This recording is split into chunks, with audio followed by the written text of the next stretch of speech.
I would like to say welcome to our visiting lecture today, Professor Tsotne Zhghenti from Business and Technology University in Georgia. And I hope this visiting lecture will give model beneficial and significant implication in our education, especially in the development of student quality as friendship between university partner. And I will share about schedule today. First, we have presentation by professor, and then continue with Q&A session, and then last session we will closing and take a picture for documentation.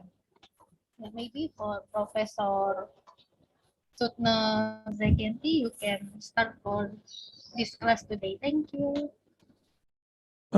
Thank you very much. I will try to share my presentation. My voice is okay, right? Yeah, it's very clearly, sir. Okay. It's my presentation. Firstly, I want to say thanks to representatives from Stockholm University and from my university to give this chance to make a presentation with your students today. And actually, it's my first presentation with students from Indonesia.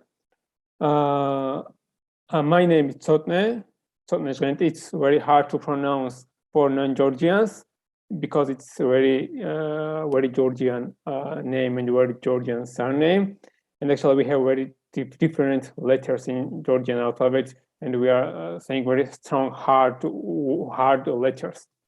I'm working as associate professor at Business Technology University, which is one of the modern and innovative university in this region. I have PhD in economics.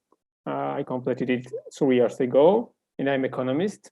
And my PhD thesis was about institutional economics. And now I'm working on several topics like digital economics, circular economy, institutional economics, but mostly we have, at our university, we have focus on digital economy, which is the future of our country and future of the world.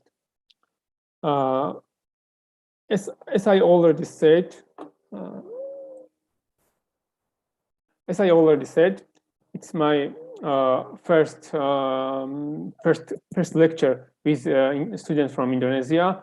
Actually, I have some colleagues who are working and are from Indonesia, and I have a very good relation with them. But actually, it's my first meeting when I'm a lecturer, and my auditorium students are mostly from Indonesia. Georgia is very far from your island and from your city. It is more than 8,000 kilometers. I have not been in Indonesia so far. The only country that I have visited in the western part of Asia was Thailand. I was in Bangkok. It was 5 or 6 years ago. So I have mostly lectures and meetings with students from European countries, Eastern Europe, or on the western side of the Europe.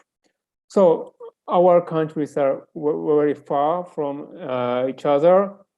Maybe it needs at least to change, to have a flight from Tbilisi to Semarang at least.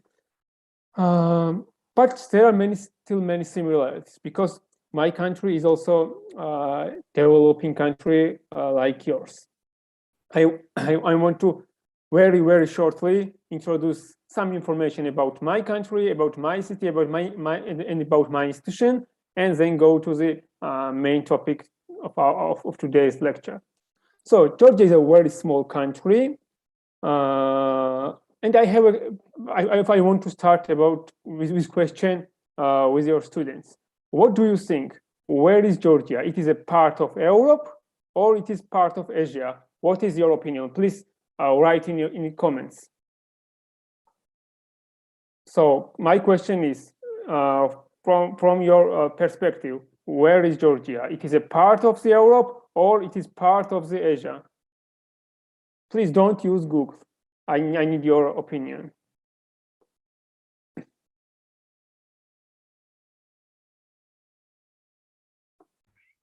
In room chat, sure. You can write in the chat box.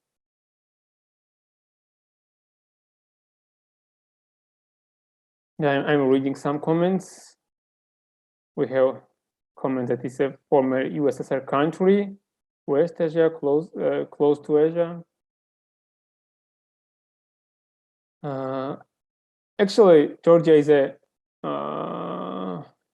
located between Europa and Asia. Sometimes they are calling it Asia Minor. Sometimes they are calling it Eastern Europe. Sometimes they calling it Caucasus region, or there will be many names. But actually, it is a country which located in the crossroad between two continents.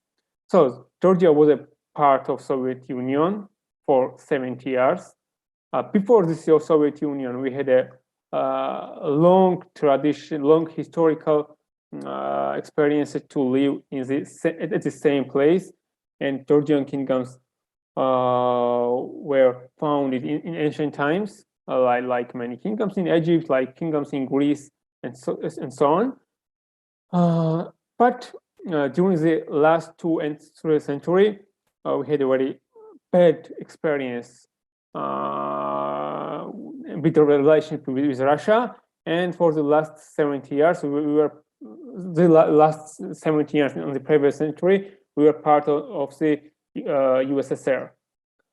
After the dissolution of Soviet Union, it was 30 years ago, we gained independence once again, and we are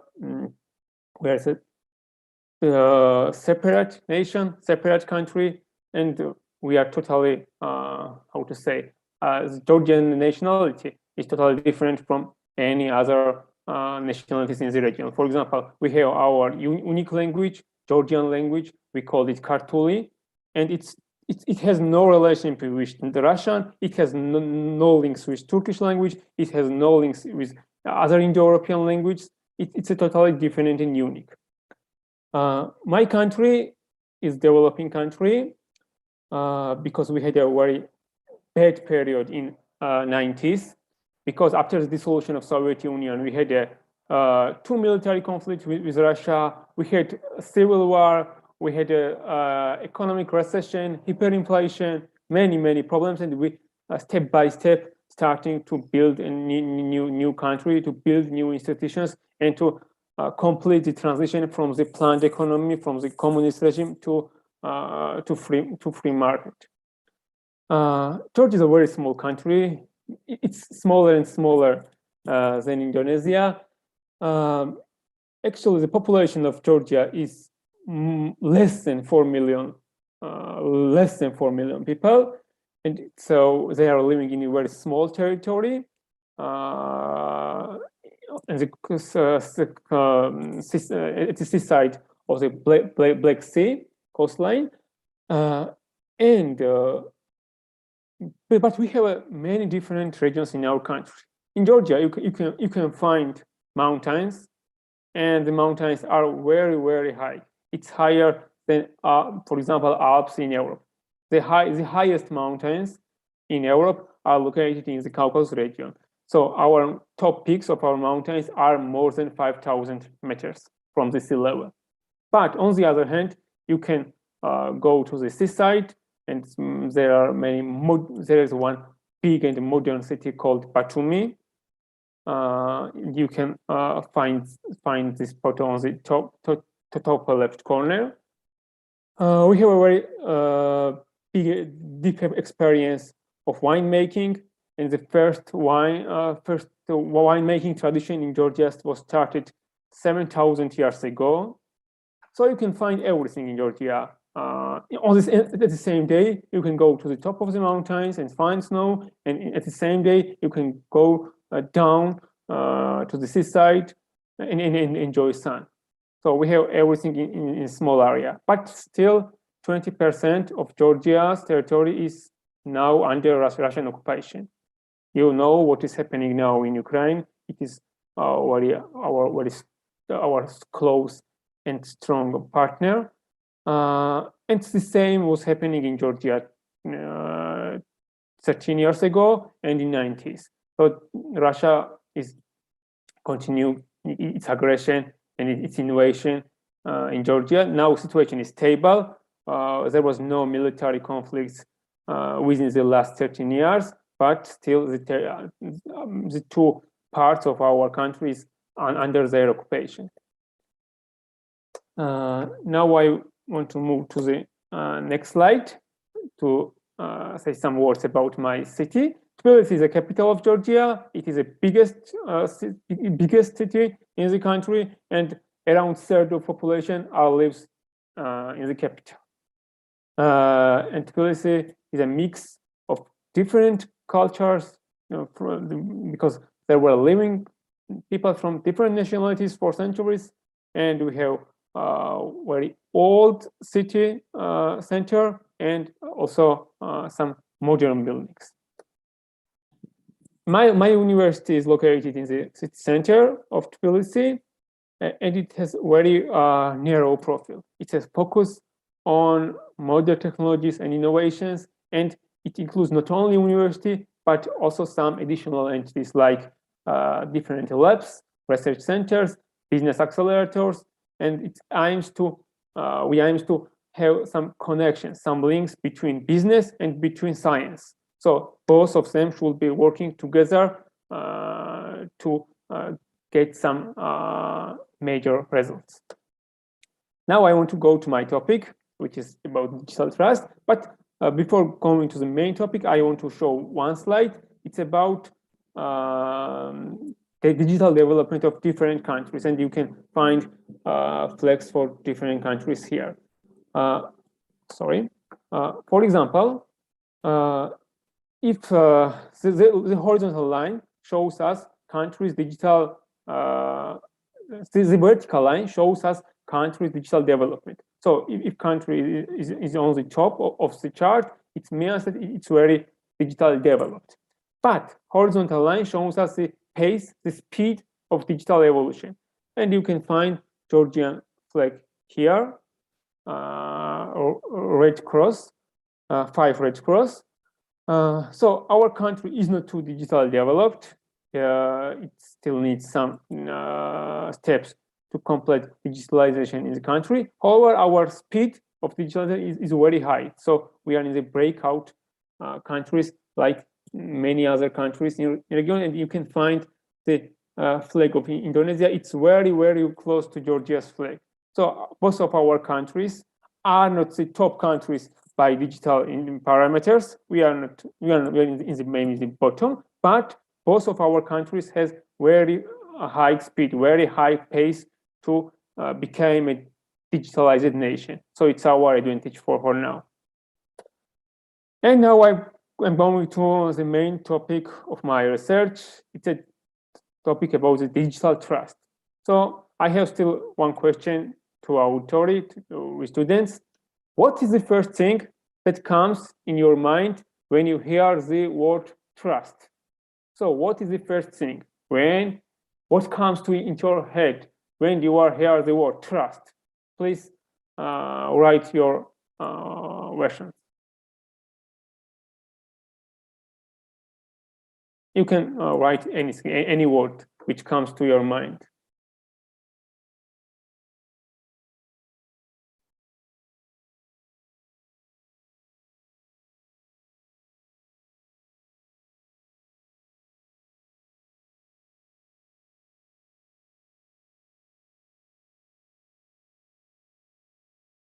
You can directly write in the chat box what is the first thing with the first word, what comes in your mind when you hear the word trust.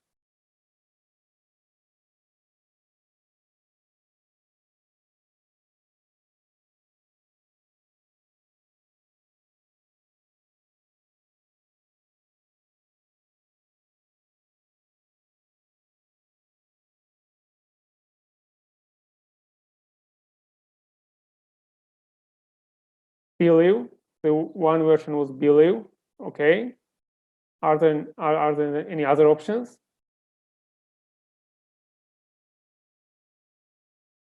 So who is the person which you have trust with them? Maybe your family, maybe your friends. There should be actually there should be many different options. For example, some of my students are saying that when they are hearing the word trust, they're thinking about their close relatives, like family or friends, or their husband or their wife, maybe friends, people who they know very close. But nobody should say that when you hear the word trust, you can the first thing which comes to into your mind should be digital technology. No one can say this. But actually, the trust also trust is existing in our social life, but it is also working in digital world. How? It's very curious. But the trust was evolved during the times. Firstly, when we were living in pre-agricultural societies, when we were hunter-gatherers, Homo sapiens, we were living in small tribes, and the only persons who can build a trust was the other members of our local tribe. So you had trust only people who you know personally. Then we went to the agriculture era, starting to make settlements, to build new cities, to build towns, villages, and the trust step by step became more institutional. So we introduced some governments, some kingdoms, some commercial banks, some trade markets, and our trust from the local perspective goes to the institutional level. So we have maybe trust to government or not to have trust to government. But in this digital age, the trust still became more distributed because we have internet connection and we can connect to anyone over the world. For example, today I'm reading a lecture with your students who are thousands of kilometers away from my university, but it's not a problem for us because the technologies gave us this option. So when if I want to go to Indonesia, I can very simply book an apartment in hotel on Airbnb or on Booking.com and go there and without any problem. I don't need to know the apartment owner personally. I just can go to the I can just go to the portal, for example, Airbnb.com, find a good apartment, read some comments, and so that people who spend some days there are leaving very good feedbacks. So I think I should think that okay, its apartment should be okay for me, and I will reserve it. So our trust became more distributed. So we can show opinions and feedbacks from people from over the world. And now I want to go to the trust stack model, which is based on the book Who Can You Trust? It's a bestseller from Rachel Botsman, trust researcher from Oxford University, and she provides 3 steps how the trust is forming in this modern digital age. Not only trust to digital technologies. Any kind of trust to new innovations are using the same manner, same steps to build. Firstly, when there is some innovations on the market, firstly, we need to have trust in the idea that it is okay. For example, when people, for example, 2 centuries ago, flying wasn't an incredible idea. If no one was believing that people can fly from, for example, from Georgia to Indonesia, because there was no instruments for it. But then science makes some achievements, and now we can fly from one country to another country. And so we already have a trust in this idea. And then it goes to the trust in the platform, and lastly to trust in the individual. And I want to review Georgian example, trust building process related to digital economy and digital technologies. Firstly, we need to have trust in the idea. Trust in the idea that internet is a good thing, that internet can be used and can be accessed and can make some advantage for us. It's the first step. When we realize that internet is okay and digital technologies are maybe profitable for us, we need to have trust in the platform, trust in the company. For example, I was speaking about Airbnb.com. Maybe I think that internet is good thing, internet it's okay, but I have not trust in every company which is internet. I have not trust in every platform. So second step is to build your trust in the platform. And when this step is completed, people are already involved in digital business, and they are making their business online because they firstly trust the idea that internet is good thing, and they also trust the idea that this platform should be useful for them. And finally, we need to have trust in the other users, trust in the individuals, because when we are going to platforms, there are maybe many users, and we somehow need to make some relationships, to make some collaborations with them. For example, if I am booking an apartment, I should contact the apartment owners. For example, if I have some video games, I should make some collaboration with other players. If I'm using some social media, I'm connecting and interacting with other users. So trust in the users whom we are not know personally, it's recruited in this model. So I want to follow all three steps separately. The first step was trust in the idea. So internet was a totally new thing, and it provides a totally new world for us. And it's changed the structure of our global economy. This period was very popular in United States, dot-com crisis. And in the late 90s, many Americans were investing in internet companies. That if there was a .com in the company name, it would be very profitable, and all the money from their savings was going to internet companies, because they thought that internet will be the game changer for the global economy. And this belief was right, but at the same time, internet decision levels were very low in my country because of many problems which I already mentioned. For example, civil war, economic recession. We have no access on internet in 90s. Even electricity was very rare in rural areas. Only urban centers were provided by electricity. So we came to this game a bit later, starting with this century. But the growth rates are very high in my country, and you can find the numbers of digitalization levels at Georgia. We have continuous numbers for only last 6 years.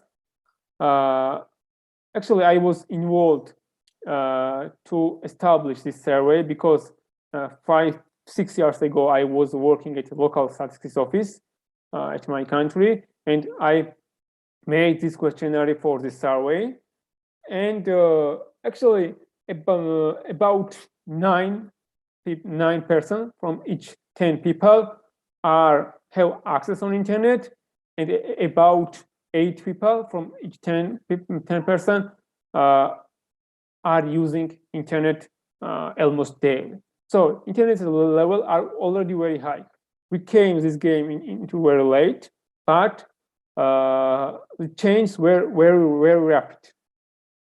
And people start believing the idea that internet is good thing, internet should be used, and nothing is there should be nothing to fear. But there was some wrong predictions, and you can find one title from Daily Mails from 22 years ago. And some experts were thinking that internet was just a very small component of the world economy. But today, now we can show that we are making everything using internet, like our social life, like teaching and learning, to make our business, to watch some movies. We are using internet for many purposes. And if you have trust in this idea, you should say yes to those questions. Do you trust internet? Yes. Are you using debit card instead of cash? If you are saying yes, so you have already trust in this idea. The second step, to have trust in different platforms, to have a trust in different companies. The last 10 years, the period of rising platforms, and you can find platforms in every economic sectors. For example, there should be many well-known and famous logos for you on this slide. For example, there are some marketplace platforms like Booking.com, Airbnb, Uber, Amazon, some payment systems like ePay or PayPal, some web pages for community building like Facebook, Instagram, or more professional platforms like LinkedIn, and also many other platforms. I will not say about all. I will list all of them. So what was changed? What was the main change here? We started to use internet not only for our personal reasons, but to use it in our business. So if you have trust in the idea, trust in internet, you have start building trust in the platforms, you should starting use internet with some economic purposes, like to send money online, to make some reservations, and find some product description on web pages. So everything goes to e-commerce. I want to show the recent statistics at my country. E-commerce rate is about 21% of internet users. So every one person for each 5 person is using internet for some e-commerce activities. The most popular activities with internet for the last years was to use it for some communication purposes, like parents were calling to their children using Skype or Facebook, or children were playing some games, or sometimes they were watching some movies using internet. But now, step by step, we are starting to use internet not only for to have some fun or to have a communication with other persons, but to make some benefits for our business. And the e-commerce rate start growing, but it also needs some digital skills to use internet, to go somewhere on the web page, make reservation, buy some products. It still needs some basic skills, basic digital skills, and there is a lack of such kind of skills in elder people in Georgia. But for young generations, they are very active to use all kind of e-commerce tools.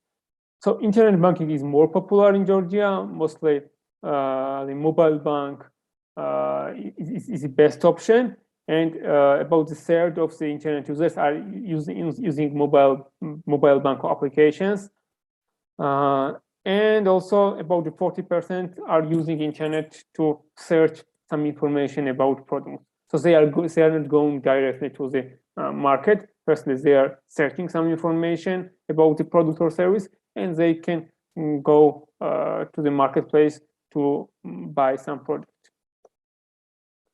And I'm going to the third and the last step for this module.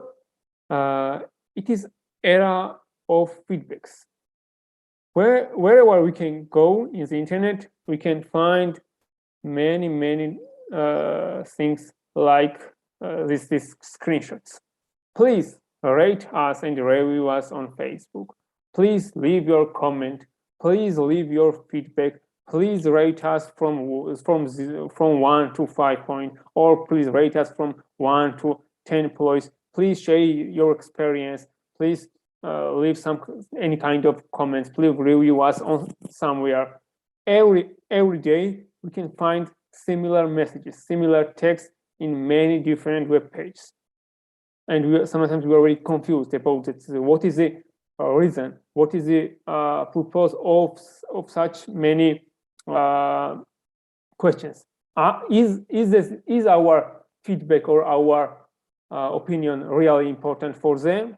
And I should say that yes, our opinion is important for companies. If not, it should, because if you are asking so many questions to your customers, the answers should be a very useful data for your future for your future activities. If you in this century, if you in this modern world, if you have not the data about the preferences of your customers, you cannot create a new product and services. But it is useful not only for companies, it is also useful for users too, for any individuals too who are using these platforms. For example, if I am leaving some feedback and you are also leaving feedback, and many thousands of people are leaving feedbacks, we can read these feedbacks and make some opinions about this product. For example, if I am buying some products, for example, maybe laptop from Amazon.com. I don't know the seller personally. I know nothing. I don't know nothing about his or her activities. But I can find comments and feedbacks from thousands of users who bought this laptop previously, and maybe I found that 99% of previous customers are saying that the products which they bought was suitable for them, and it was a very high quality, and they recommended the seller to other customers. So I should have trust. I should have trust in with these comments.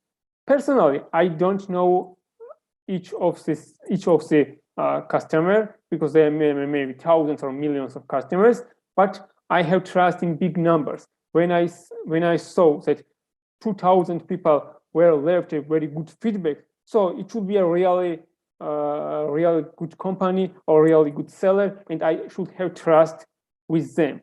So the digital tools provides us evolved digital to change the structure of the trust, and now we can make a trust with someone over the internet, someone we don't know personally, using that feedbacks. So if there was only one feedback, we can't have trust with them. But where we are seeing that such big numbers, we can start trust building process.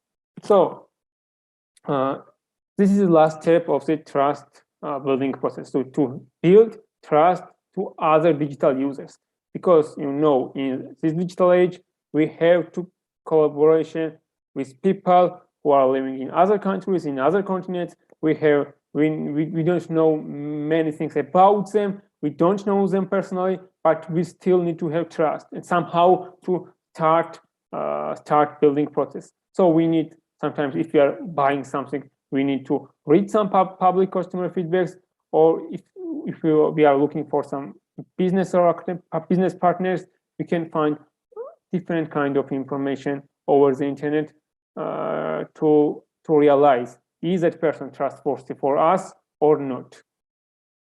And in the future, we also have to start cooperation with bots, with individuals which are not humans and who are bots.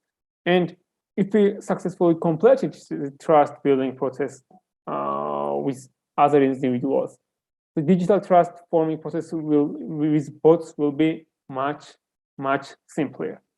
It was a very short introduction of the research, which now we are conducting at Business and Technology University. We already have published 2 articles related to digital trust building process. And the content of the articles are much deeper, but today I provide only some general basic. I built this slide only from basic findings from our research. In the future, we want to start to study sharing economy markets in Georgia, which is also a very popular market over the world, because it's mostly supported by digital technologies. If you want to have a sharing economy, you need to use some kind of digital tools. And actually, there are some new startups which are working on this market, mostly in trade, because trade is the most popular activity, most popular and first activity when you are going to the digital market. The first idea came to let's sell something, and there are some markets, some local markets, and they are selling some products. So the both sides of the platforms are users. So users who have some stuff, some things which they don't need, are selling these products, and some other users are buying these products. Also, some sharing business models are in transportation, for example, in taxi service. It is also in some other economic sectors, including finance. So we are starting these steps now because the last 5 years was a total game changer in our economy, and all of our businesses were start thinking about their digital future. And the COVID pandemic was an additional boost for the rapid digitalization, because we had a very strong and strict lockdowns, and the only solution to work was to add some digital components in your work. For example, at my university, I had online lectures for 2 years. The whole semesters were online, and I was teaching some courses to my students, and I don't know them personally. If we sometimes if we meet somewhere outside the street, we cannot maybe know each other, because all of our lectures were conducted online. But now we already back to the classrooms, and actually the COVID pandemic is mostly completed at my country. Almost all restrictions are not used for now, and our economy started to grow.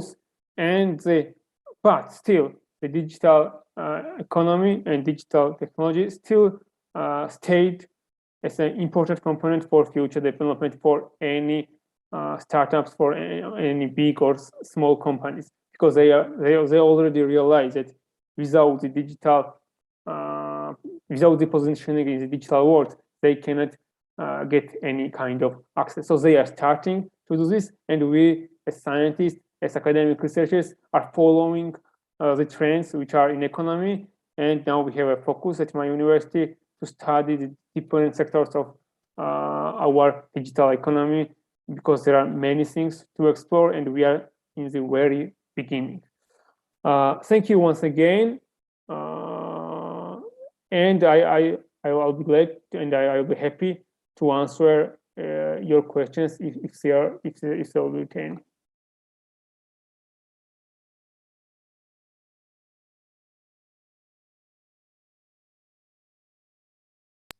Yeah, thank you for Professor, yeah, for sharing your knowledge. And then we have Q&A session maybe for our audience. If you wanna ask something, you can raise in your hand, and you can write in room chat. Thank you. Yeah. We have a 6 question from our student in live YouTube. Sure, in a room chat, maybe you can check. Okay, so I found the questions, and I will answer them step by step. Firstly, thank you for all of students to make questions. The first question is, what should e-commerce players who are just starting their business to do gain customer trust? Okay, it's a very important question for every startup. And we also provide some recommendations to our local business startups. When you're going to the market, surely you firstly start to analyze the market players, existing market players. But the most problematic, what I found about the e-commerce player was that they were just only studying the technical and consumer characteristics of their future customers. For example, they are studying the gender of their customers, age, and maybe ethnicity, maybe some preferences, and nothing the additional indicators. But if you want to build successful and good business platform online, you need to know your customers, and you need to know the emotional factors of your customers. So when we are speaking about the trust building process in digital economy, when we are speaking the digital trust, the emotional factors sometimes are more important than other some technical or consumer characteristics.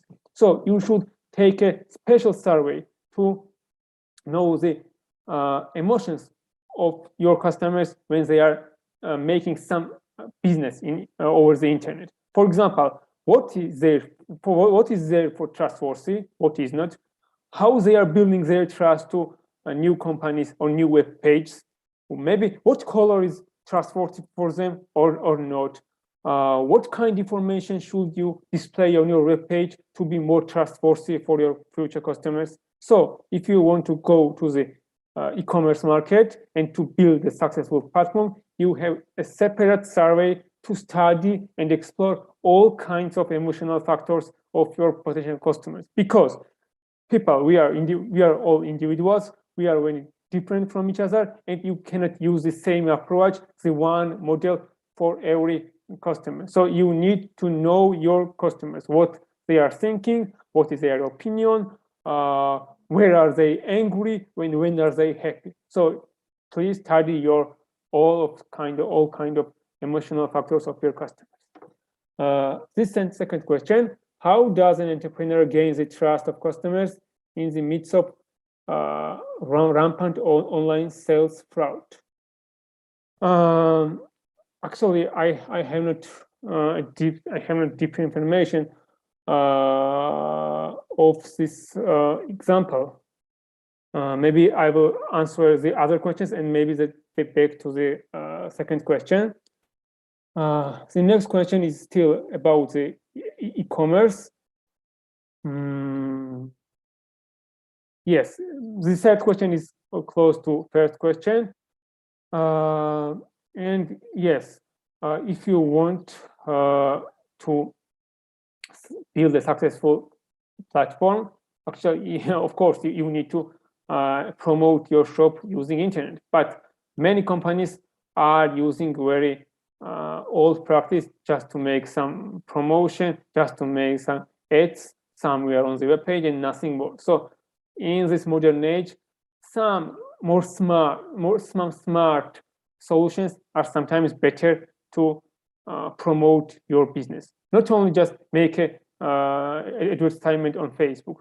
Sometimes you can go offline, go streets, and meet people and promote your shop. So this to promote your shop on Instagram only for Facebook is not the only. It should not be the only solution. It is important. It's necessary, but you also still sometimes you need to make some meetings, maybe some offline meetings are also became more profitable for you, because when people are seeing each other, they have more trust with each other. So if you if your customers believe that you are a real, if your company is really working, it has some offline meetings too, maybe there will be more trustworthy with you. So not only think about the technical parameters of the web page.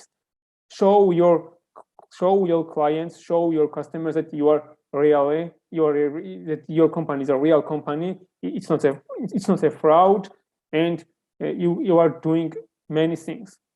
For example, if you are promoting it over the internet, post some photos where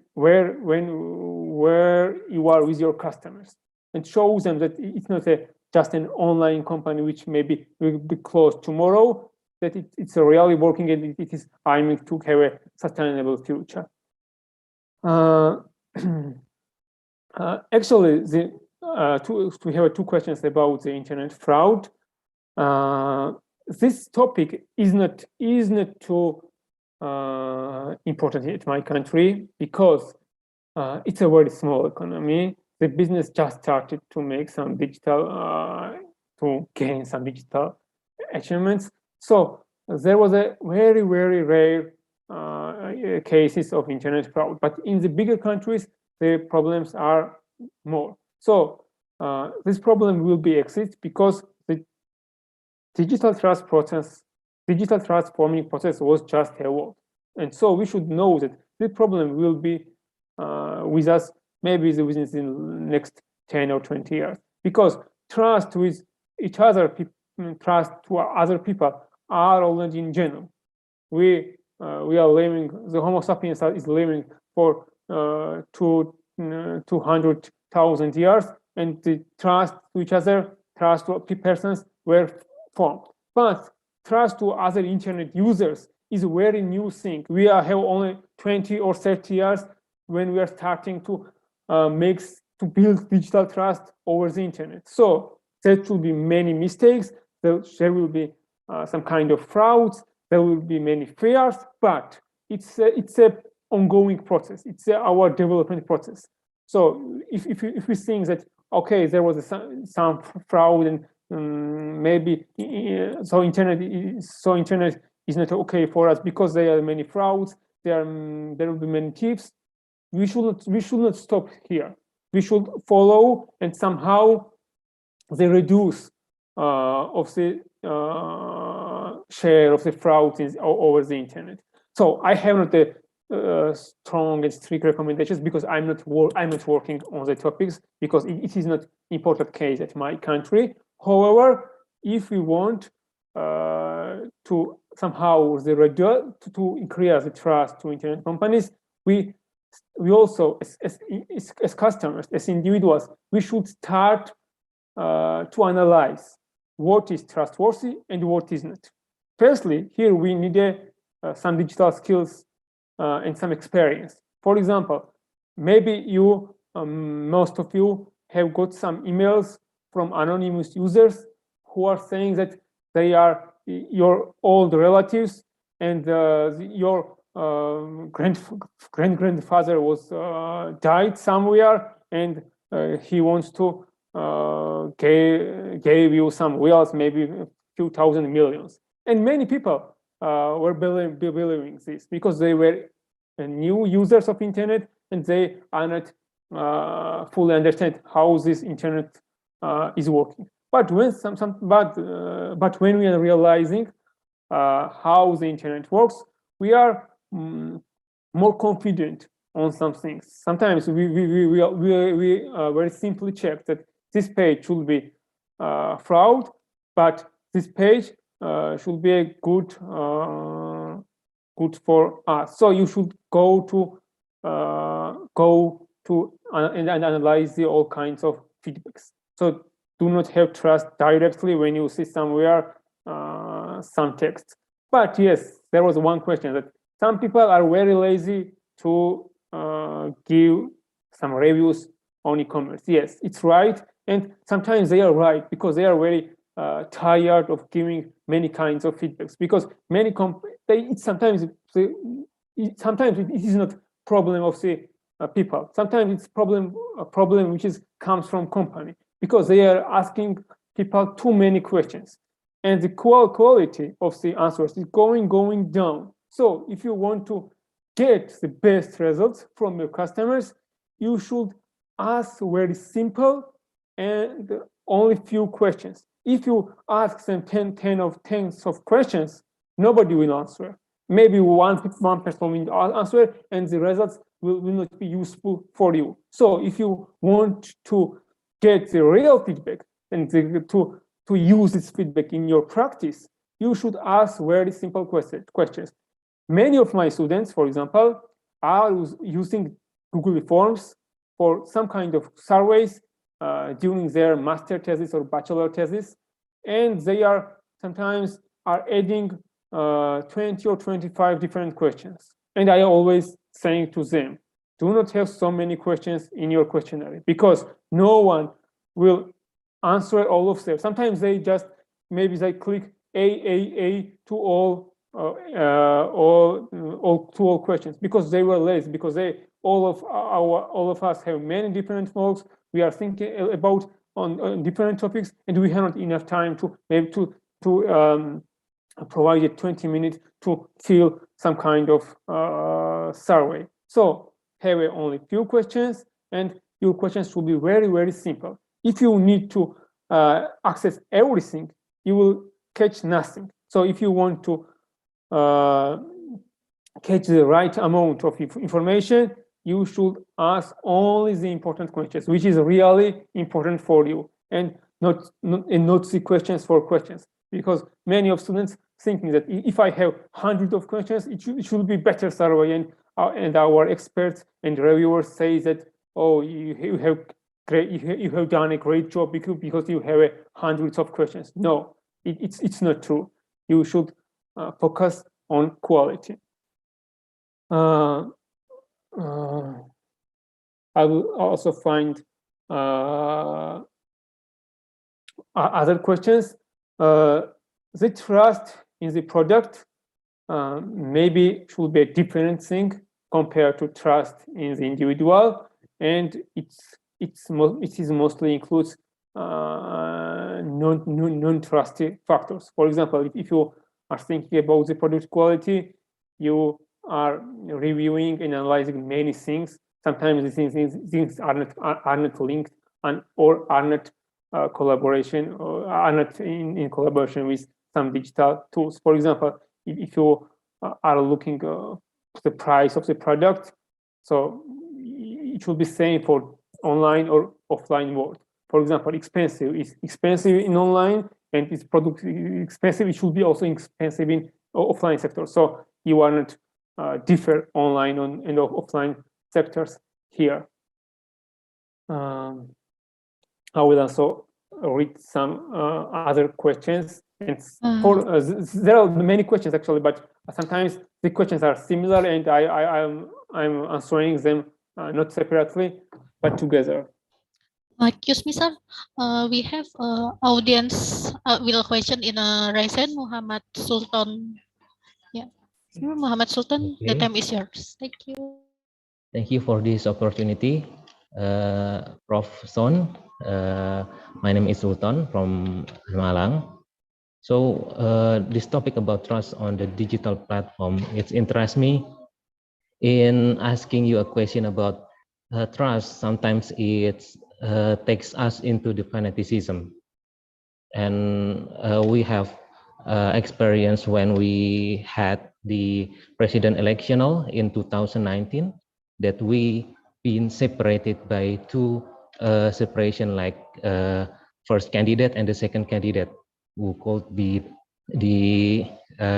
kecebong and kampret. That is the previous most massive effect from the trust of the digital platform. And I think that's I want to know how about your view about the trust that causing the fanaticism especially in the digital platform? Thank you very much for your explanation. Thank you for your interesting question. I want to clarify that the full your election was conducted by digital instruments or not? It was fully digital. Sometimes happened in the social media platform, and it's causing us calling with like the not really good name. So yes, mostly in the digital platform like Facebook and Instagram. So they are promoting their activities over the internet, yes, but the election is offline, right? Yes, the election offline. If you want to go and vote, you should go offline to the election, right? Okay. Right. Okay, good question. Actually, some countries over the world are already started to make their election digital. For example, you can find the case of Estonia. It is the country from the Eastern Europe, close to Russia, and they are using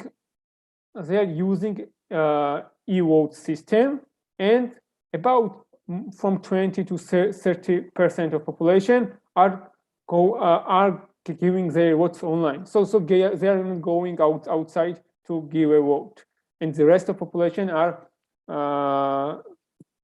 traditionally going offline. But your question is about mostly about as I understand, about the promotion over the internet. It was started at my country, sure, about maybe 10 years ago. But I think that they are using both approaches to promote their party. For example, they are very active over the internet. Sometimes it is very cheap. If you have not big party resources, if you have not big funds, and maybe you have only few $1,000, you can simply make advertisement on Facebook to find new customers. But on the other hand, offline meetings are still very crucial for our society, because elder people are not using internet frequently. Sometimes they are going over the internet maybe once a week or twice a week, and elder people are the most active segment at my country. They are giving the most votes in our elections. So all parties at my country are using both approaches. The online method is cheaper, but if you want to cover total population, you need to go out to streets. And actually, there was one case. Some parties, not one case, it was several cases.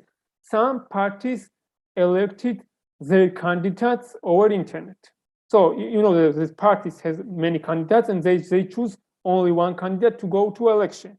So for their supporters, they make some polls over the internet, and according to the results of that polls, they choose their presidential candidate.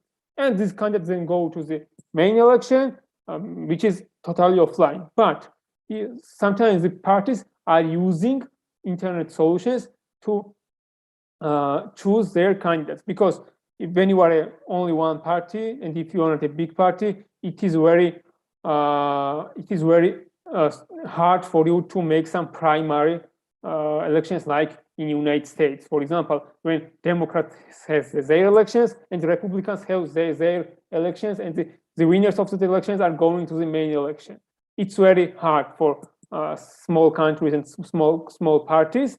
So they are using internet tools to choose their candidate from according to votes from their supporters, and the winners are going to the main election, which is for total population, and it is for now conducted fully offline. But there are some ideas to make some online component for the election. But yes, In total, to conclude, the online tools are getting more and more important instrument for every parties to go and to find other people and find new supporters. It's a really big benefit compared to the previous years where there was only offline meetings and all parties have not enough resources to go outside streets and to meet different people.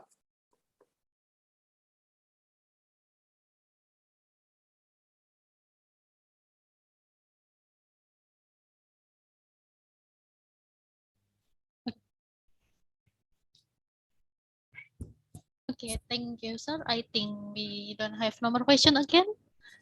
Yes. Right. I will continue to session disclosing. Yeah. Thank you for all audience to join with us until the session, and then thank you for Professor Tsotne. Halo, Yes. Mbak. Wait, aku share absen dulu ya, jangan. Oh ya. Yeah, thank you for Professor for sharing your knowledge with us. It's a very beneficial for our audience. It's very knowledge. Yeah. Thank you so much for Professor Tsotne. Thank you. And before I will go. You can contact me anytime. You can find my email address. Yeah. It was this. I will share it. It was displayed here, and it is also code for my LinkedIn profile. I'm using LinkedIn almost daily. It's my I mostly use it for all kinds of professional activities. So you can simply scan this code and add me on LinkedIn for any questions related to Georgia or related to digital economies. You are very free and welcome to contact me. Thank you for again for your hosting and for many interesting questions, and hope to see you next time, maybe in person in the future. Thank you. Thank you. Sure. May I take a picture together for documentation? Okay. Yeah, I will. Yeah, I will go to the first slide. Oh yeah. It will be better. Just a moment, please. I will say 1, 2, 3. Yeah, enough. Yeah, thank you for Professor Tsotne for joining. Thank you. This Thank you. invitation. Thank you so much. I hope we can meet again in other event in the future. Thank you so much. Goodbye. Thank you. Bye bye and have a good day. Yeah, thank you so much. Thank you. Goodbye and good afternoon. Ya. Mbak lagi. Ya, bentar. Bagi yang belum absen, silahkan absen terlebih dahulu.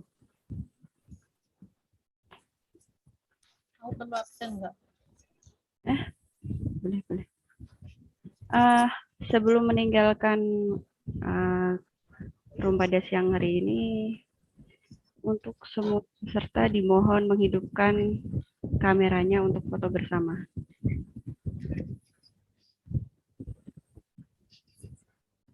Prof. Yang belum hidup kameranya boleh dihidupkan terlebih dahulu.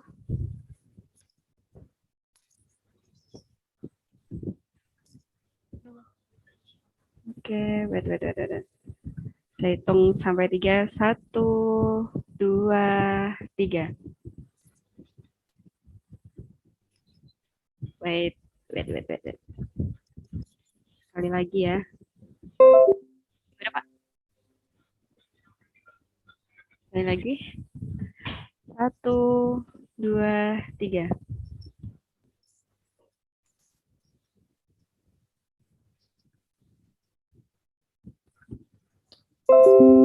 Terima kasih. Selamat beraktivitas kembali. Yang belum absen dimohon absen terlebih dahulu ya. Ya, terima kasih Mbak. Sama-sama Pak. Absennya mana? Link absennya mana Mbak? Di kolom chat. Nggak ada di kolom. Oh ya. Oke. Ya, makasih. Ya, sama-sama. Izin tip Kak ya. Gimana, Pak? Oh iya, Izin tip boleh. Kak ya. Pak, YouTube-nya masih ini nggak?